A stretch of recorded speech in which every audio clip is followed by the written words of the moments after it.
Hey y'all. Today we'll finish up our discussion of psychological disorders, chapter 15, and then after this there's just one chapter left and one SI session left. So after today, just one more on Thursday, and then we'll move to test review and then final review after that. So here are the answers to those review questions.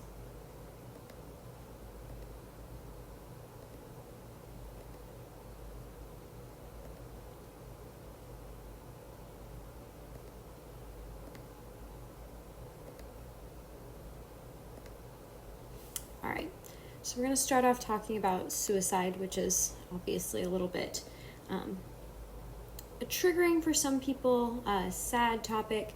So we won't go into too much detail or anything. We're going to more stick to sort of rates and where it occurs the most, among which people it occurs the most, stuff like that.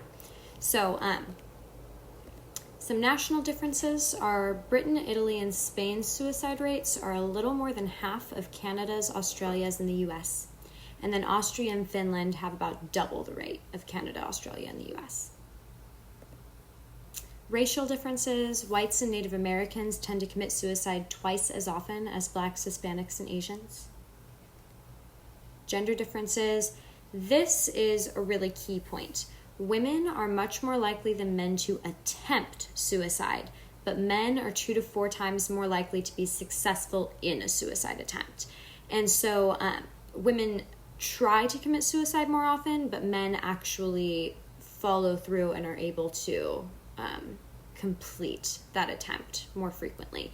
And that's just because men use more lethal methods. So men will typically use something like a gun or jumping off a high building or something like that, whereas women will do things that could or could not result in death, like taking pills or cutting their wrists. If you don't do those properly, I guess, then that could just land you in the hospital and you would have to get your stomach pumped or, get stitches or something like that for a wrist. So that's the difference, is women are more likely to try to commit suicide, but men actually commit suicide more frequently. Age differences: we see suicide rates increase in late adulthood. The highest rates are among 45 to 65-year-olds, and the second highest among those who are 85 and older. Some other group differences: suicide rates have been much higher among the rich, the non-religious, and those who are single, widowed, or divorced. So when it comes to those who are rich, it could kind of be that relative deprivation principle, or even adaptation level phenomenon, where the more you have, the less satisfying it becomes, and just getting more and more and more ends up sort of plateauing your satisfaction. And then because you can't get any additional satisfaction, you feel deprived or upset, right? As it pertains to religious people, there's a little bit of a confound there. So we know that non-religious people commit suicide more often than religious people, but some religions, I think Catholicism is one of them, believes that suicide is a sin. And so it may be that some religious people may have otherwise attempted suicide, but they don't because their religion is against it and they feel strongly about that. So that could be a confounding variable. There are others too. And then those single, widowed, or divorced really just speaks to kind of that need for social connection and intimacy that we have as human beings. And if we lack that, it can lead to depression and things like suicide. Some at-risk groups are veterans, physicians, the LGBT community, and people who have some kind of unsupportive environment. And so of course we know that that's a lot of the LGBT community, and then people with alcohol use disorder as well. So veterans, this is because they're exposed to so many traumatic things when they're at war usually, so they come back with PTSD, and PTSD can be a predictor of suicide. As it pertains to physicians, apparently witnessing physical pain or trauma can actually increase your own risk of suicide. So it turns out that physicians, because they're so busy saving other people's lives, they're witnessing all of this pain and trauma, and it actually weighs on them so heavily that it can affect their own psyche and make them more prone to committing suicide or trying to. And then, like I said, if you're in an unsupportive environment, that's ostracism, right? Ostracism is being left out or pushed out of a group, kind of isolated. And that is definitely a predictor of suicide, which is why we see higher rates among the LGBT community, because they are the most frequently ostracized group of people. And then day of the week and seasonal differences. This is kind of interesting. Negative emotion increases midweek, hump day, right? So 25% of suicides occur on Wednesdays. And then they're also high in April and May. Okay, some predictors of suicide. Social suggestion can trigger suicide. So I'm sure y'all have heard of 13 Reasons Why. We saw a lot of kind of copycat suicides after that had been released. And so the argument is kind of, do we put these things out there? Is there a need for them? Or are we giving people ideas they shouldn't be having? Is it fair game to even have this conversation? Should we be having this conversation with youth? And so there's a lot of kind of controversy over whether or not shows like 13 Reasons Why should even be publicized or directed anyway. Men who were exposed to family suicide were 8 times more likely to commit suicide than non-exposed men. So what this is saying is men who had a family member that committed suicide were 8 times more likely to commit suicide themselves compared to men who did not have a family member that committed suicide.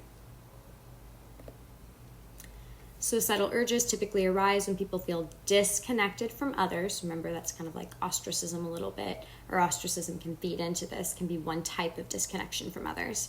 But when people feel disconnected from others and they feel like they're a burden to other people, or they feel defeated and trapped by some kind of inescapable situation. So that's kind of feeling like there's very little personal control that you have. And so the one thing I do have control over is just saying, screw this, and ending it, essentially.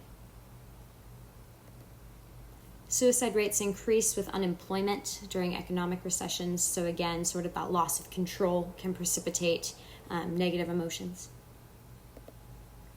Suicidal thoughts also increase when people are driven to reach a goal or a standard and they can't reach it. So again, this is another one of those things where you're actively going towards something, you fail to do it, and then that failure is what feeds into these negative emotions that can lead to suicidal thoughts. So oftentimes this is becoming thin or straight or rich, right? Things that are not very easy to do, right? And so when you fail, people can react pretty poorly to that. How can we be helpful to someone who's talking about suicide? You can listen and empathize, of course. You can connect them with your campus counseling center, the suicide prevention lifeline, or the crisis text line.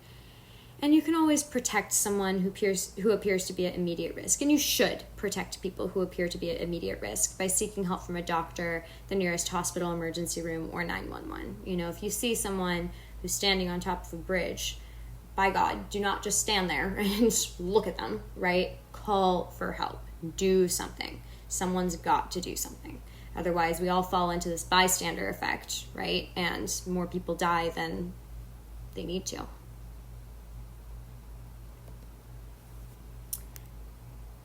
Okay. Self-injury. So, non-suicidal self-injury is painful but not fatal behaviors, like cutting or burning your skin, hitting yourself, inserting objects under your nails or skin. That one makes me so uncomfortable. And then they also say in the textbook, tattooing themselves. I put a nice question mark next to that because I'm pretty sure that most people do not go in to get a tattoo with the idea of, oh, I want to hurt but not kill myself. I strongly doubt that. Now, maybe that's something that some people with NSSI tendencies do. They get tattoos or piercings for the pain, but for the most part, that's not really typical. But what I want you to write down as it pertains to non-suicidal self-injury is that NSSI usually does not lead to suicide. It usually does not lead to suicide. And we'll talk about that in just a moment. So people who engage in non-suicidal self-injury tend to experience bullying, harassment, and other life stress, and they're generally less able to tolerate or cope with that emotional distress, regulate it. They're often extremely self-critical, struggle to communicate, solve problems, and perform academically, so they have low self-esteem. But why do they hurt themselves? And this is a really important question, and this is something that's difficult for most people to understand because it doesn't make sense to the average person. And from an evolutionary psychology perspective, it also doesn't make sense. Evolutionary psychology says we are pre-programmed to do anything that helps our survival, right? That increases our ability to survive and reproduce. And so it just is so counterintuitive when someone does something to injure themselves, and suicide is the same way. It's just so counterintuitive that for people who don't experience this, it's very hard to comprehend. But nonetheless, we have discovered some reasons that are common to a lot of NSSI sufferers. And some of these reasons are that they find relief from intense negative thoughts through the distraction of pain. So it's kind of like lessening emotional pain by producing physical pain instead. It might be to attract attention and possibly get help. So it could be kind of this silent cry for help from someone.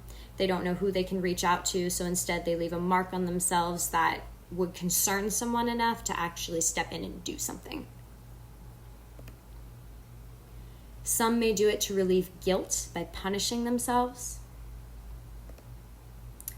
Some may try to get others to change their negative behavior. So this is kind of a weird one. But if someone has been bullied a lot, they may try to self-injure in places where it's obvious so that bullies actually feel bad or feel some kind of sense of empathy and they stop criticizing or bullying them. Now, that doesn't usually work because bullies will instead pick on that and use that against you most of the time. And so I don't think that this is very common, but nonetheless, it's one that has been identified as a cause or as a reason. To fit in with a peer group, that's another weird one. And that doesn't happen, all that frequently either. But if you have friends who are doing NSSI and it's kind of this cool hip thing in your group or something like that, then I suppose it could be as a way to fit in with the peer group. But again, does it usually lead to suicide? No, it doesn't. So people who are self-injuring do not actually want to end their lives most of the time. It's for one of these above reasons where they want to keep living, but they want something in their lives to change. But NSSI is a risk factor for suicidal thoughts and future suicide attempts, especially when it coexists with bipolar disorder. Okay, moving on to schizophrenia.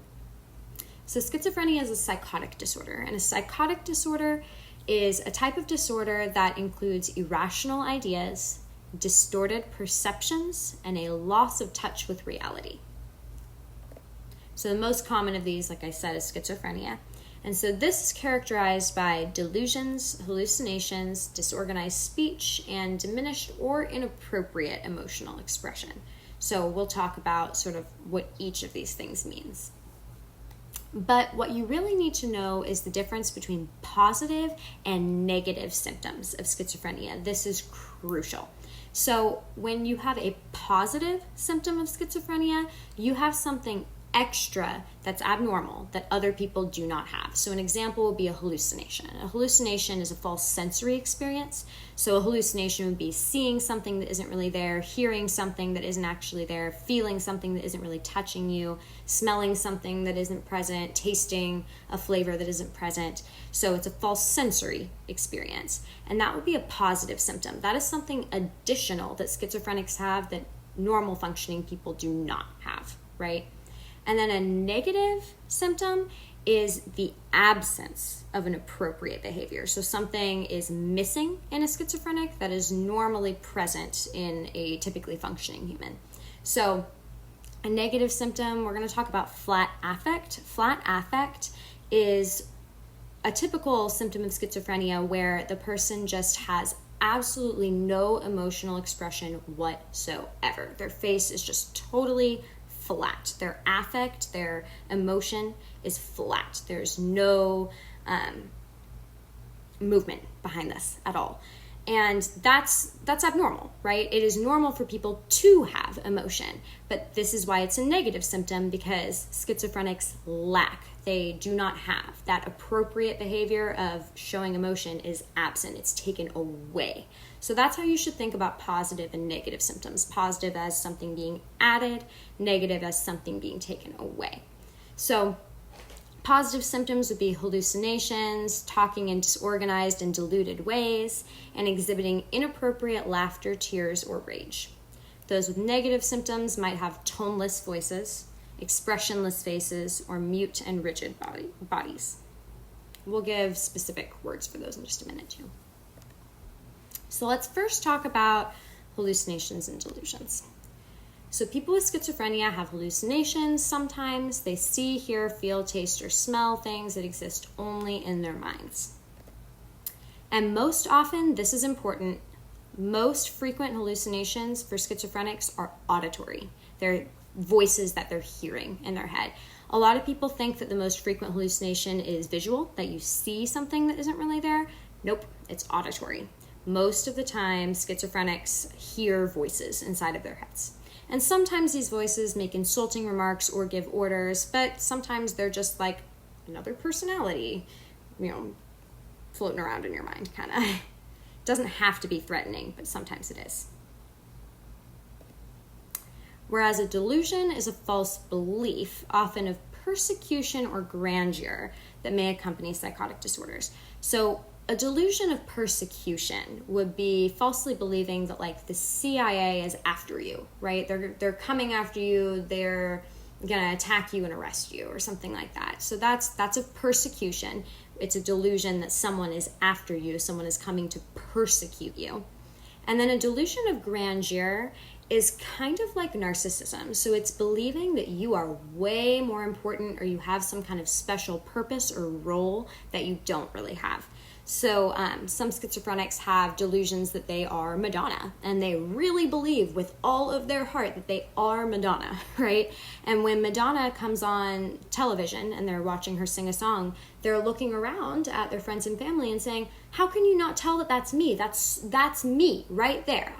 That's me. I'm Madonna, and so they really, really believe it. And even to the point sometimes where delusions manifest in hallucinations, and when they look in the mirror, they see Madonna's reflection staring back at them. I mean, these are just really intense examples, but it's possible. And these things do happen with really severe cases of schizophrenia. So what I want you to write down here is hallucinations are false sensory experiences, things you see, hear, taste, smell, feel, something that isn't actually there. But delusions are false beliefs, either about yourself or about the world. So hallucinations, false sensory experiences. Delusions, false beliefs. And again, these are both positive symptoms. These are things that are present that are not present in a normally functioning person. Schizophrenics typically also have disorganized or scattered thinking patterns. Their brains kind of jump around from place to place. And this could also be a breakdown in selective attention. So sometimes what we see is that schizophrenics are taking in absolutely everything that's going on at all times, including irrelevant stimuli. So with selective attention, I know this is from forever ago, but we talked about selective attention back in chapter 3. And selective attention is when you tune out irrelevant stuff so that you can focus on the stuff that is relevant. Well, schizophrenics can't do this. And so while they're trying to have a conversation with someone, they're hearing everybody's footsteps, everybody's voices around them. They're hearing a fan that might be blowing. They are just like so distracted by so many things that are going on because they don't have the capacity to shut those things off or turn their attention away from things that are irrelevant. Non-disordered individuals can give undivided attention to something and filter out other things, but schizophrenics have difficulty with this and are easily distracted by tiny, unrelated stimuli, like grooves on a brick or tones in a voice.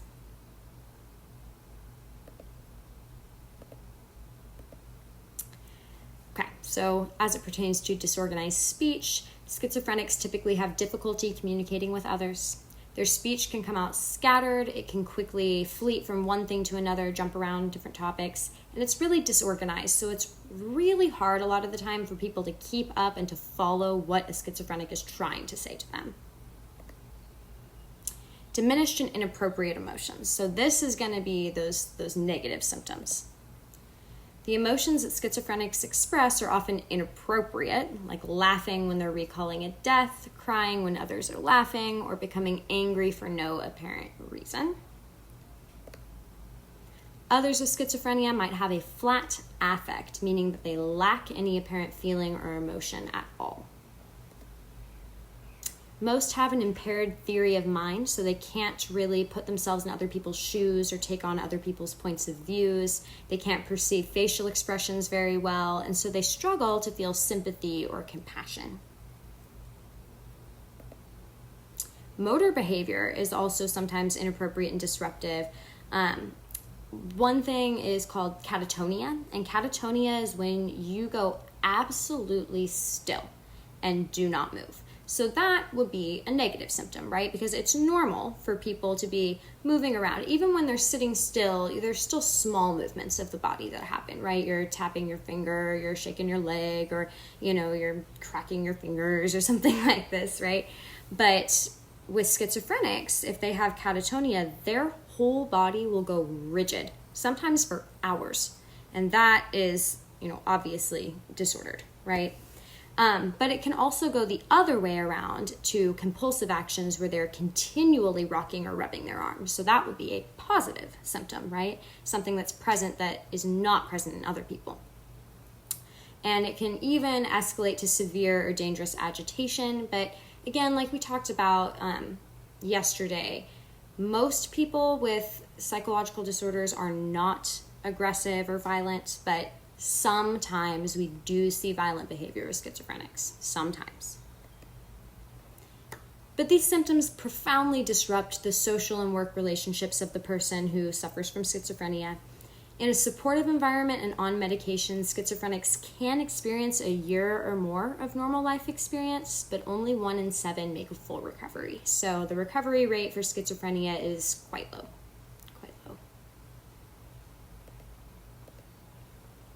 Men tend to develop schizophrenia earlier, more intensely, and more often than women. Men are also more likely to have the negative symptoms and to develop chronic schizophrenia. We're about to talk about the difference between chronic and acute. So for chronic schizophrenia, that's a form of schizophrenia where the symptoms appear by your late teenage years or early adult years. And as people age, the psychotic episodes get longer and recovery periods shorten. So basically, with chronic schizophrenia, it gets worse over time. Particularly well-adjusted people may develop acute schizophrenia after a specific life stress. And these people more often have the positive symptoms and they respond to drug therapy. So acute schizophrenia is schizophrenia that can begin at any age. It's usually right after some kind of emotionally traumatic event, and it has extended recovery periods over time. So with time, chronic schizophrenia gets worse. With time, acute schizophrenia gets better. That's important. Over time, chronic schizophrenia gets worse. Acute schizophrenia gets better. So you would rather, if you had to choose, have acute schizophrenia because you can get better as time goes on. Some brain abnormalities that go along with schizophrenia. Dopamine overactivity is one that we've seen. So schizophrenics tend to have an excess number of dopamine receptors, particularly one called D4, and that can intensify brain signals in schizophrenia and create positive symptoms. So all of that extra activity going on in a schizophrenic's brain, all of this dopamine bouncing around, is what creates hallucinations, paranoia, delusions, things like this. Because there's just so much energy and stuff going on in your brain that you're trying to make sense of it, and that tends to show itself as a hallucination or a delusion. Abnormal brain activity and anatomy. We see abnormally low brain activity in the frontal lobes in schizophrenics. Remember that the frontal lobes have to do with decision-making, planning, judgment, self-control, stuff like that. So it makes sense that schizophrenics have lower activity in their frontal lobes since they do act a little bit more childlike than most normally functioning people. In PET scans during hallucinations, the thalamus and the amygdala are vigorously active. So we see a lot of activity in the thalamus and the amygdala when a person is experiencing a hallucination. But we see smaller than normal areas of the brain in the cortex, the hippocampus, the corpus callosum, and the thalamus as well. Okay, prenatal environment. So some risk factors for schizophrenia are a low birth weight. If you're born very, very light, so you don't weigh very much when you're born.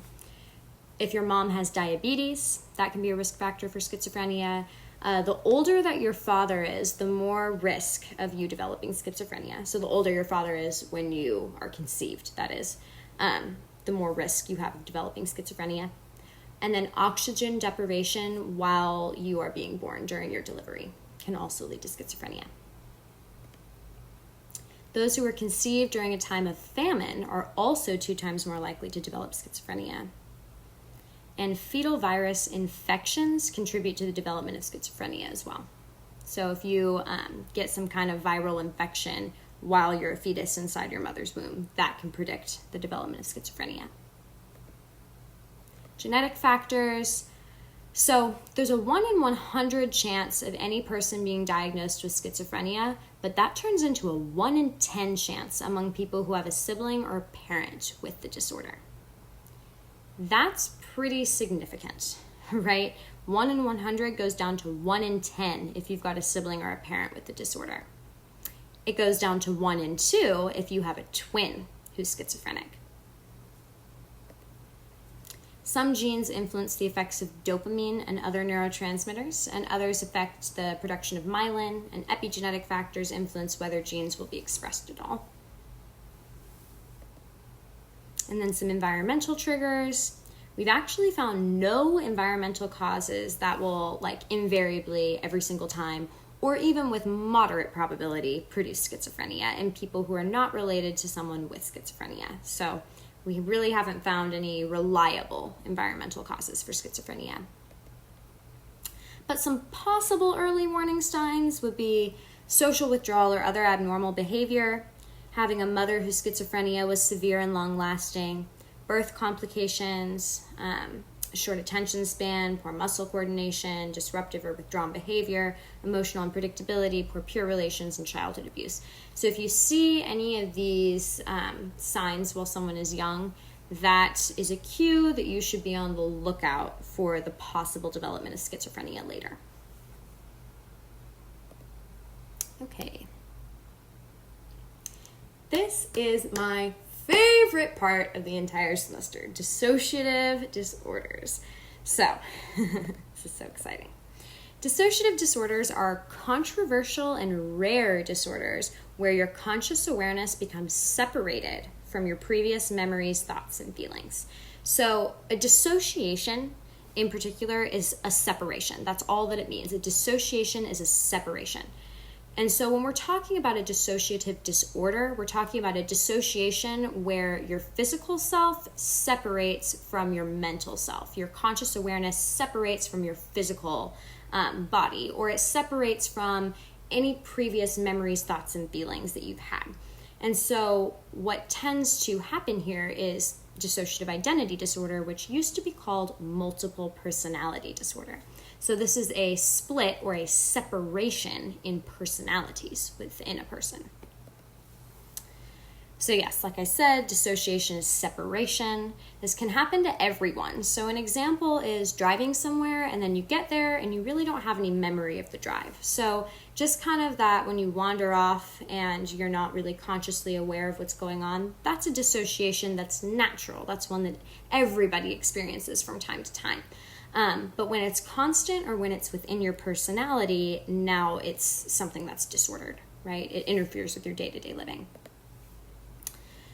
So the result may involve a fugue state, which is a sudden loss of memory or a change in identity. And this is often in response to an overwhelmingly stressful situation. So typically stress, some kind of overwhelming trauma or stress, triggers that dissociation to happen, triggers more than one personality to branch off and develop within one person, which is dissociative identity disorder. This used to be called multiple personality disorder. And this is rare. It's controversial. People don't know if it is really real or not. I'm going to give you some pretty convincing evidence that it is. But a person exhibits at least two, maybe more distinct and alternating personalities. The two or more personalities have their own voices, their own mannerisms, and they seem to control a person's behavior at different times. Usually, the original personality is not aware that the other personalities exist, but sometimes the other personalities are aware of one another, and all of the personalities tend to be aware of the original personality, usually. Again, these are really rare. We find it very hard to find people who actually have this, who we can study in the first place, but these are the patterns that we've discovered with the data that we do have. People with dissociative identity are rarely violent, but some cases have been reported of a good and a bad personality within a person. Okay, so skeptics question dissociative identity. They say, well, maybe this isn't really a disorder. Maybe this is just an extension of our normal capacity to shift personalities. So, in some situations, like with our friends, we're going to act loud and sociable, but then we're quiet and we're subdued in class. So maybe it's more just an exaggerated version of sort of pretending, basically. Are dissociative identity patients just highly susceptible to suggestion and they get too involved in role playing? That's another thing that skeptics try to ask. And then the discovery of dissociative identity disorder is relatively new and it is not very prevalent outside of North America. So that's another reason, because we don't see it worldwide, that people question whether or not it is in fact real. Sometimes therapists go fishing for multiple personalities. With really vulnerable people who have experienced some kind of trauma, they're usually very open to suggestion. And so if your therapist is doing all of the wrong things that they should not have been trained to do, they might try to kind of talk you into saying that there's another personality there that otherwise you wouldn't have ever brought up. And when people, like I said, are very vulnerable, this can work, and they can actually believe their therapist and believe that there is another personality hiding in there, and that really just does create more anxiety for them usually. But other researchers and clinicians believe that it's a real disorder. We do see distinct body and brain states associated with different personalities. So when you have someone in like a PET scan or something like that, and they shift personalities, the brain pathways that light up in their head change. The pathways change entirely. It is absolutely different, distinct neural networks that work when each personality is in control of the person. Brain scans show shrinkage in areas that aid memory and detection of threats, but there's heightened activity in the brain areas associated with control and inhibition of traumatic memories. And so what this kind of speaks to is that dissociative identity disorder is something that develops as a result from trauma. And so they have heightened activity in the brain areas that inhibit traumatic memories. So they're trying to get rid of that trauma, and that's kind of the theory why a personality would split off and develop besides just the original one. Both psychodynamic and learning perspectives believe that dissociative identity symptoms are ways of coping with anxiety. Others think it's a form of PTSD. And then here's just an article that you can read if you want to. It's actually very interesting, but I'm going to tell you a little bit of what's in here. So, this is the really convincing evidence for dissociative identity disorder. And I'm a little disappointed that they don't talk about this more in the textbook. They kind of leave it alone, but this is sort of my area of real interest. So, one thing is that two personalities within the same person can have different allergies. So if I'm both Sarah and Jane, let's say, and Sarah is allergic to bees, but Jane is not, if I'm Sarah and I get stung by a bee, I'm going to have an allergic reaction. But if I switch over to the personality of Jane while I'm having the allergic reaction stops dead. It's as if I was not even allergic. So my whole body chemistry actually changes in response to a shift of personality, to the extent of one personality being allergic to something that another personality isn't. That's crazy. Another thing is the reappearance and disappearance of scars. So if Sarah has a scar that Jane doesn't have, when I switch over to Sarah, that scar will physically appear on my skin and raise up out of nowhere. But then when I switch back to Jane, it fades back into my skin and blends back in, and there's no raised skin anymore.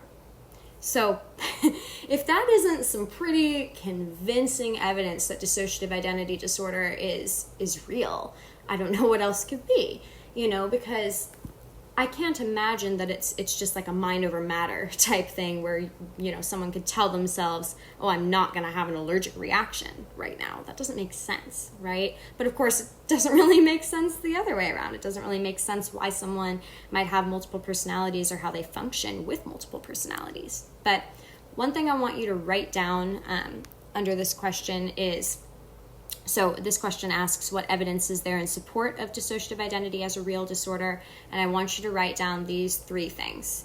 I want you to write down allergies, brain activity patterns, and scars.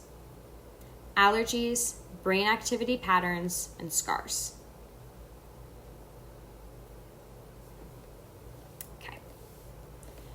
Personality disorders. So these are inflexible and enduring behavior patterns that impair social functioning. So it's not that you have a disorder where your personality changes or something like that, but it's a disorder where your personality in and of itself is harmful or is impairing your social functioning. So who you are as a person is actually disordered. That's what we're talking about with personality disorders. And so there are three clusters of these disorders in the DSM. The first cluster has to do with anxiety. So having a fearful sensitivity to rejection, that can be an example of avoidant personality disorder. But the first cluster is those that relate to anxiety. The second cluster relates to eccentric or odd behaviors, like the emotional disengagement of schizotypal personality disorder. And then lastly, dramatic or impulsive behaviors, like borderline personality disorder, which is mostly focused on acquiring attention from other people. Narcissistic personality disorder, which has to do with sort of self-focused and self-inflating beliefs. And then antisocial personality disorder. Next to antisocial personality disorder, I want you to write down sociopath or psychopath, because that is what antisocial personality disorder is. The word sociopath or psychopath is actually not a real word for a classification of a disorder. Instead, the proper word for sociopath or psychopath is antisocial personality disorder. So let's talk about that. Antisocial personality disorder is a disorder where the person, who is usually a man, exhibits a lack of conscience for wrongdoing, even towards friends and family members.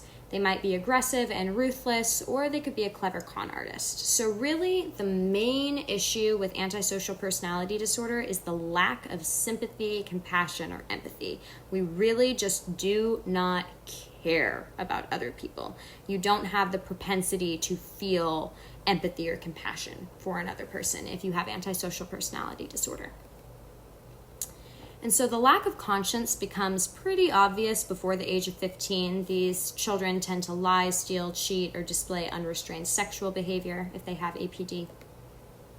People with APD are sometimes called sociopaths or psychopaths, and they have low emotional intelligence. So like I said, an inability to empathize or sympathize, show compassion.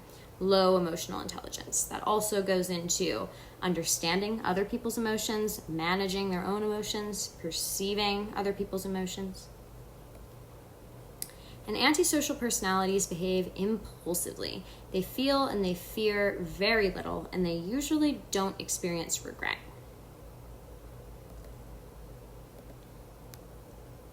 Okay. So molecular geneticists have identified some specific genes that are more common in people with APD.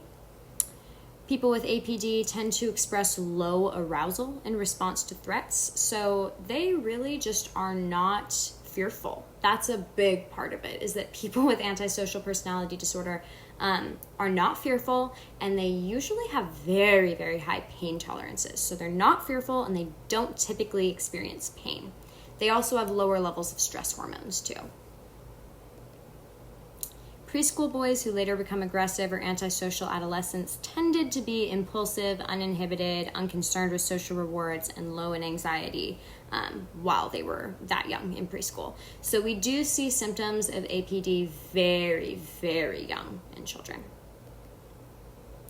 Fearlessness and dominance can be adaptive if it's used constructively, but those are typical characteristics of someone with APD. Genetic influences, often in combination with negative environmental factors like childhood abuse, family instability, poverty, help to wire the brain in such a way so as to develop APD. People with antisocial criminal tendencies have a smaller amygdala and less active frontal lobes compared to normal functioning people. And really, that smaller amygdala could relate to why they're so fearless, because the amygdala is so closely tied with feeling fear. So having a smaller amygdala could explain why there's less fear that these people experience. The genes that put people at risk for APD also put people at risk for substance use disorders. So these things kind of occur together, usually.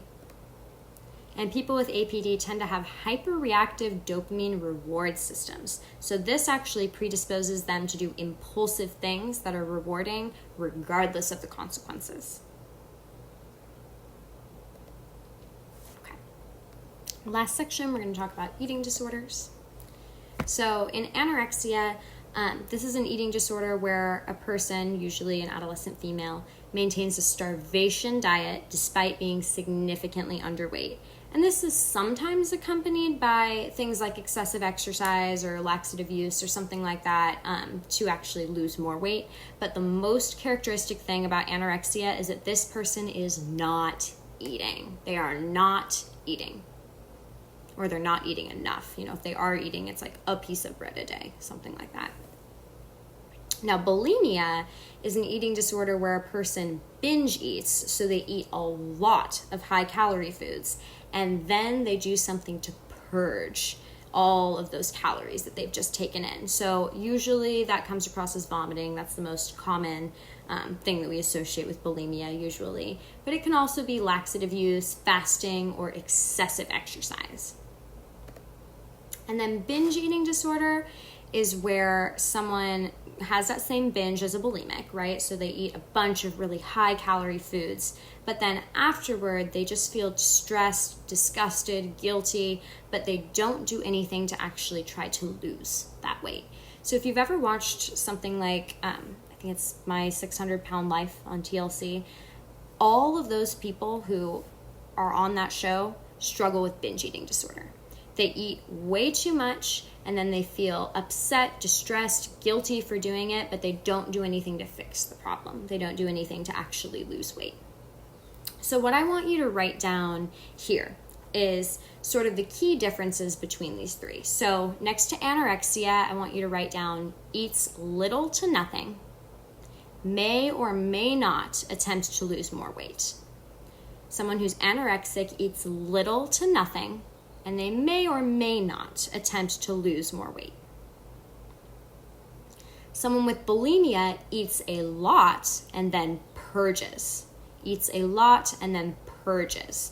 And purging can be throwing up, excessive exercise, laxative use, all those things. And then binge eating, this person eats a lot and then feels bad but does nothing to lose the weight. Eats a lot and then feels bad but does nothing to lose the weight.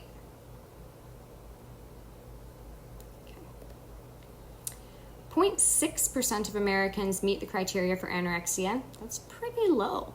1% for bulimia, 2.8% for binge eating disorder. Anorexia and bulimia are the most harmful, and that can result in a shorter life expectancy, mostly just because you're damaging your health so much, and a greater risk of suicide and non-suicidal self-injury. Okay. So here are kind of some facts about eating disorders that help us to understand how and why and where and in who they occur. So eating disorders are not a telltale sign of childhood sexual abuse, but families and family dynamics can have an influence on the development of an eating disorder. So families of people who have anorexia tend to be competitive, high-achieving, and protective. Those with eating disorders often have low self-evaluations, so low self-esteem, and they set these perfectionist standards. They fret about not meeting those expectations, and they're intensely concerned with the way that other people perceive and view them. Identical twins share these disorders more often than fraternal twins, and so having a gene that reduces available serotonin adds about 30% to a person's risk of anorexia or bulimia. Some cultural and gender effects include, in impoverished countries, heavier people are seen as more prosperous because they have the financial access to get food. And so bigger is actually better in these countries. We see less or fewer eating disorders in impoverished countries and many more eating disorders in food-abundant countries. In Western cultures, we value being thin and fit. And so the people who are most vulnerable to eating disorders are those who idealize thinness and have the greatest body dissatisfaction. And this is usually women and gay men. Peer influences like teasing also matter. 2 in 3 women with anorexia or bulimia recover when they seek treatment, so the recovery rate is actually pretty high. And we can prevent these disorders by encouraging people to accept their bodies. So by sort of purporting this positive body image message and also sort of debunking these myths about, how perfectly proportioned models are or something like that. Just encouraging people to accept their bodies and not be too idealistic in their desires for their bodies can encourage them to not go down the road of developing an eating disorder. All right, that's the end. So make sure you turn in this worksheet and the quiz, and then we will have one more session, and then Dr. Lawrence will be sending out an announcement tonight about an extra credit assignment that you get to do. So kind of scored you some extra credit there a little bit. So make sure you take a look at that, and other than that, have a good one.